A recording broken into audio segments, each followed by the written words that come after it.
Hello বন্ধুরা, সবাই কেমন আছো? আজকে হচ্ছে রবিবার আর কালকে হচ্ছে সোমবার। আর সোমবার দিনই তো হচ্ছে আমাদের জন্মদিন।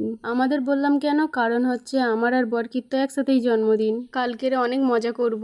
কালকের দিনে তো আমরা বিয়ের আগে হচ্ছে আমি আর বরকি বাজার থেকে কেক কিনে আনতাম, দুজনে একসাথে কেক কাটতাম। এখন ও ওর বাড়ি কেক কাটবে, আমি আমার বাড়ি কেক কাটবো। আর আজকে তো রবিবার, আজকে রান্না করতে করতে মানে চিকেন রান্না করতে করতে তোমাদের সাথে ভিডিওটা শেয়ার করছি। আর কালকে তো আমার বর বলেছে আমাকে বড় কাচারিতে নিয়ে যাবে, কাছাকাছি আমাদের বড় কাচারি। আর আমি এখানে থাকাই আমার জন্মদিনটা আমি বড় কাচারিতেই যাই, বাবা মহাদেবের কাছে পুজো দিয়ে আসি। বিয়ের আগে 1 বছর যখন আমাদের দেখাশোনা ঠিক হয়ে গেছিল দুজনার, তখন আমরা 1 বছর আমাদের জন্মদিন বড় কাচারি এসেই পালন করেছিলাম। আর আমার বর বলেছে কালকের রান্না ওই সব করবে। আর কালকের তো খুব ভালো দিনেই পড়েছে, ওর কাজের ছুটি ও সোমবার দিন, অনেক মজা করব।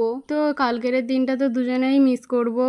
আর কালকের তো আমরা এই দিনটা কত মজা করতাম।